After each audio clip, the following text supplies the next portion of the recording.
Hi everyone, it's Jenny with Joey and Jenny's Little Yellow House. And today what I'm doing is I'm making a cinnamon sour cream coffee cake for some guests that we're having tomorrow. And I thought, well, I'll just turn on the camera and bring you along with me. So I'm going to get right to it. Joey's outside grilling some sausage for some Zatarain's that we're having tonight. So I thought while he's out there, I'll try to get this video done. So he may be coming in with some fresh grilled Italian sausage for our dinner. So stay tuned.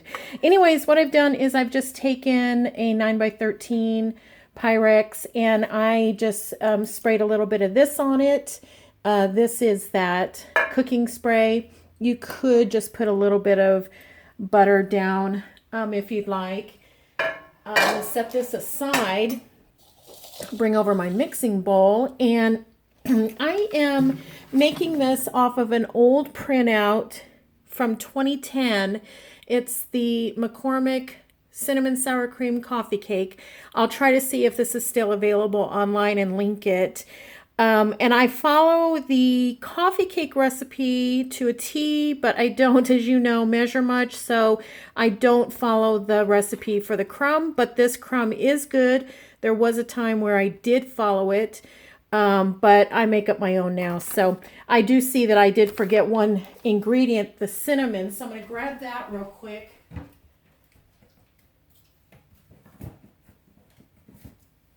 Okay. So I'll grab my cinnamon. But just to get started for the coffee cake, it's very, very simple. You're just going to need one white cake mix.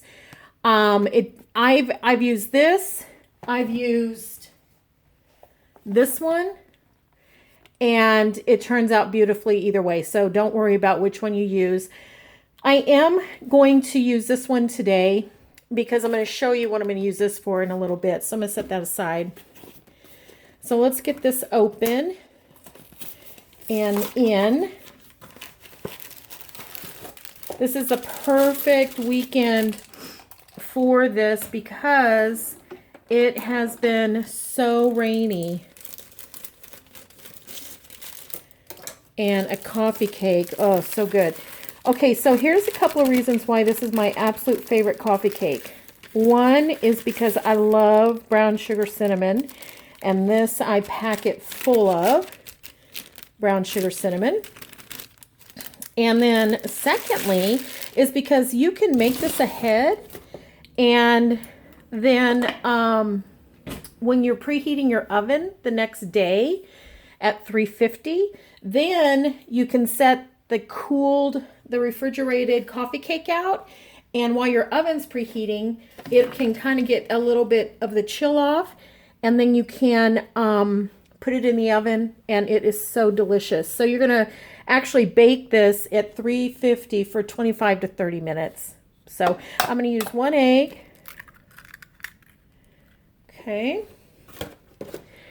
And I'm going to use a quarter cup. Let me grab a spatula here. I've already kind of melted it. A quarter cup of melted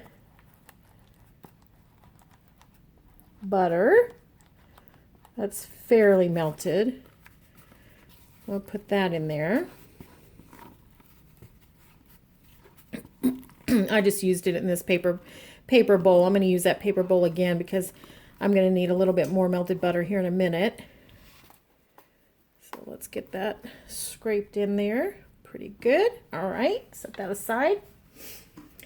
And I'm going to use, it says McCormick's, of course, because it's a McCormick recipe, but I had this Watkins vanilla. And so you'll want to get a teaspoon of vanilla. I'm going to put a smidge more. Okay. Here comes Joey. And then here's the secret ingredient that is so good. It's the sour cream. I'm waving him in. He doesn't want to bother me, but I think it's fun because he lives here too.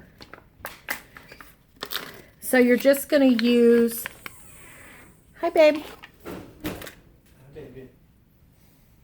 Let's say hi to our friends. It's time for dinner, sports fans. This will be done here in just a minute. Let me see what you made and show. Oh, yeah. That looks delicious. Perfectly made brats to go with our Oh, Zatarain's. yes. Thank you, honey. Thank you. Okay, so then I've got the sour cream in there. Of course, you know you can save this. Put your beads or whatever in there. And I learned that you can take this off with fingernail polish remover. You can remove that. Let me rinse my hands real quick. I got a little bit on my hands. Okay. All right. So now what I'm going to do is I'm going to mix all of this. I'm going to use my hand mixer. So I'm going to pause for just a second so you don't have to deal with that sound, and I'll be right back. Okay, I'm back. Okay, so I have mixed up using a hand mixer. I've mixed up the dough, and you can see it's very thick and very, very sticky. What I'm going to do is I'm going to go ahead and put it in the pan. Now, this glass pan, I've never made it in anything but a glass pan. And maybe you could make it in another pan, I'm sure, but I don't know. So anyways, it's very, very sticky. I'm going to try to smooth it out a little bit into the pan, but I've learned not to be super overly concerned about it because when it bakes, it kind of moves about.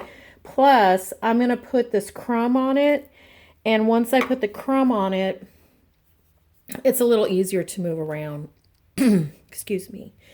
So I'm just going to try a little bit. Now, the another thing that you can do, which I've done it both ways, save some, put your crumble, and then put the rest of the batter on top, which is delish, or smooth this out and just put your crumble on it, and this puffs up a little bit around it anyways. Either way, it's good. Okay, let's get that out. And then what will happen is here in a minute when I make the crumble, it'll help me to maneuver it around. Don't worry about what it looks like when it's not cooked because it's gonna look beautiful. All right, I'm gonna move that out of the way. Excuse me. Now I'm gonna move in a bowl to make the crumb top. I'm gonna get a fork here. I like to use a fork to do this, and let me just get something to lay my fork on. There we go. Okay. All right, so remember I told you that I would use this later. I keep a box of this at all times. Remember I mentioned in previous cooking videos that I have some standard things that I keep. This is one of them. And so what I do is I use it for streusel or for this crumb topping. Not just for this cake, but like for, let's say you're making banana muffins or anything that you want to put a crumb on. That's what I use this for. I don't measure, but let's try to see what the measurements are. And I go mainly by the way it looks. Now, if you're going to go by the recipe, the McCormick's recipe, it tells you to use flour. So if you do want to use a recipe, I would just substitute this for the flour. Now it says a half a cup. Well, I use way more than that because I like to really have a nice crumb on there. So I'm gonna, this one's completely done now. And so now I opened this other bag. So I'm gonna say I have a good cup and a third maybe in there. And then I'm gonna twist this down. Put it in this little clamp that I get at the, used to be Dollar, you know, I don't know what it is now, but it's Dollar Tree now, I think, or something.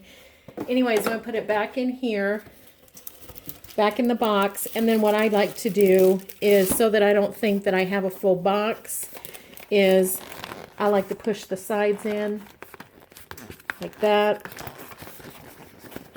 And then I just roll it like this. And I put that into my cabinet where I keep my cake mixes. All right. Cake mixes. Okay, so now I have what would be considered the flour, but we're using the cake mix.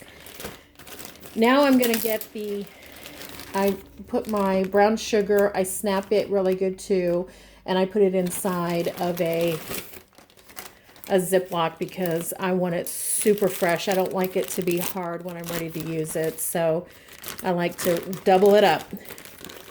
Again, I don't think this one even, let me look here. Yeah, it does say brown sugar, half a cup. I bet I use, I don't know, maybe 3/4 of a cup. Probably not a full cup. Okay, and then we'll wrap that back up real good and give it a clamp. Seal it back up. Okay, and then I love it very cinnamony. And so then I take my cinnamon and let's see, does it call for cinnamon on this? 4 teaspoons. Okay, I bet I use a 1/4 cup at least. I bet I use a 1/4 cup. Okay, and then it also calls for walnuts. I don't put walnuts in mine. Okay, so now what I'm going to do is just break up anything that's big, you know, clunky a little bit. And even though that brown sugar is soft, it does pack. So might hear our that water thing, our water pump. We've had so much rain, or sump pump, I guess I should call it. We have one under the kitchen and one under the back office. Okay, so I just mix that a little bit just to make it a little easier on myself when I put the butter in. My light's flickering. Sorry about that. Okay. All right, so we have cake mix, we have cinnamon, and we have brown sugar.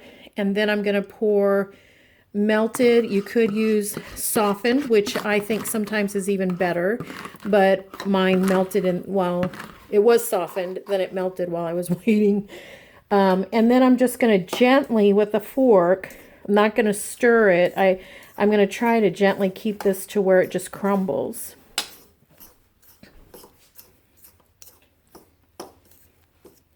Okay, you can see it starting to form some crumbles. Okay. All right, now I'm not going to lie, this is good on toast too. So, you know, if you're like, oh man, that looks so good, but I don't have sour cream, I don't have a cake mix, make this, put it on some toast, stick it under the broiler for a few seconds, watch it closely, because sugar and the fat in this with the butter will burn very fast. So just watch it bubble, and then it'll crust over. Okay, so you can see how that's forming that nice, you know, kind of a streusel.